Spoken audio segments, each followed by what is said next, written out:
মঙ্গলবার চট্টগ্রামে প্রথম টি-20 হারের পর অধিনায়ক লিটন কুমার দাস যে কথাগুলো বলেছেন শামীম হোসেন পাটোয়ারীকে নিয়ে তা কোনো অধিনায়কের কাছেই প্রত্যাশিত না, যে কারণে দ্বিতীয় টি-20 শুরুর আগে দুজনের মধ্যে দূরত্ব বেড়েছে। কিন্তু কোন ঘটনার জেরে শামীমের বিরুদ্ধে প্রকাশ্যে কথা বলেছেন লিটন? কেনই বা লিটনকে ইনস্টাগ্রামে আনফলো করেছেন শামীম? বিস্তারিত জানাচ্ছেন বদিউজ্জামান মিলন। কে জানতো এভাবে জাতীয় ক্রিকেট দলের দুই সতীর্থ মুখোমুখি দাঁড়াবেন। সমালোচনা থেকে সতীর্থদের আগলে রাখাটাই যেখানে অধিনায়কদের কাজের একটি অংশ, সেখানে লিটন দাস কিনা প্রকাশ্যে কাঠগড়ায় দাঁড় করালেন শামীম পাটোয়ারীকে। ঘটনার সূত্রপাত চট্টগ্রামে প্রথম টি-20-তে ওয়েস্ট ইন্ডিজের বিপক্ষে 16 রানে ম্যাচ হেরে লিটন প্রকাশ্যে সমালোচনা করেন শামীমের। লিটন বলেন, শামীম হোসেনের ব্যাটিং নিয়ে তিনি খুব হতাশ, তাকে ব্যাপারটি নিয়ে ভাবা উচিত। আপনি সবসময় ক্রিজে এসে ব্যাটিং উপভোগ করতে পারবেন না, আপনাকে কখনো কখনো দায়িত্ব নিতে হবে।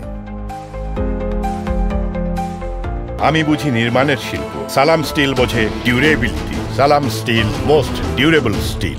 শামীম পাটোয়ারী শেষ 5টি ম্যাচের 3টিতেই আউট হয়েছেন 0 রানে। চট্টগ্রামে প্রথম ম্যাচে 1 রান আর আফগানিস্তানের সঙ্গে খেলেন 33 রানের ইনিংস। শামীম হোসেন পাটোয়ারীর সাম্প্রতিক এই পারফরম্যান্স কোনো অধিনায়কের কাছেই প্রত্যাশিত না। তাছাড়া তিনি যখন দেখছেন টপ অর্ডারে দ্রুত বেশ কয়েকটি উইকেট পড়ে গেছে, সেখানে মিডল অর্ডারে অ্যাঙ্করিংয়ের ভূমিকা পালন করাটাই বুদ্ধিমান ক্রিকেটারের দায়িত্ব। সেখানে শামীম পুল হাঁকাতে গিয়ে আউট হন। এরপরই শামীমকে নিয়ে নেতিবাচক ওই মন্তব্য করেন লিটন। যদিও লিটনের এই সমালোচনা অনেকেই ভালো চোখে দেখছেন না। বাংলাদেশ দলের সঙ্গে থাকা এক কর্মকর্তা গণমাধ্যমে জানিয়েছেন, লিটন ওইভাবে লাইভ টেলিকাস্টে এসে শামীমের নামটি না বললেই পারতেন। যে কথা ড্রেসিং রুমে বলার সেটা লিটন বলেছেন বাইরে এসে। সামাজিক যোগাযোগ মাধ্যমেও কড়া সমালোচনা হচ্ছে লিটনের মন্তব্যে। মাঠে তার অধিনায়কত্ব প্রশংসা কুড়িয়েছে এশিয়া কাপে। টানা 4টি সিরিজ জিতে দক্ষতার সাক্ষী রেখেছেন তিনি।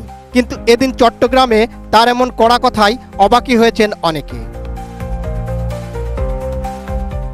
লিটনের এমন কথা শামীমেরও ভালো লাগেনি, তাই তো ইনস্টাগ্রামে লিটন দাসকে আনফলো করেছেন। জাতীয় দলে এখন মূল আলোচনা লিটন ও শামীমের দূরত্ব।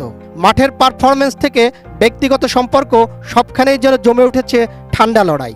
কেউ বলছেন এটা মাঠের হতাশা থেকে তৈরি ভুল বোঝাবুঝি, আবার অনেকে মনে করছেন নেতৃত্বে থেকে লিটনের আরও সংযত হওয়া উচিত। তবে দিন শেষে বাংলাদেশ দলের জন্য গুরুত্বপূর্ণ মাঠে ঐক্য ফেরানো এবং পারফরমেন্স দিয়ে সমালোচনার জবাব দেওয়া।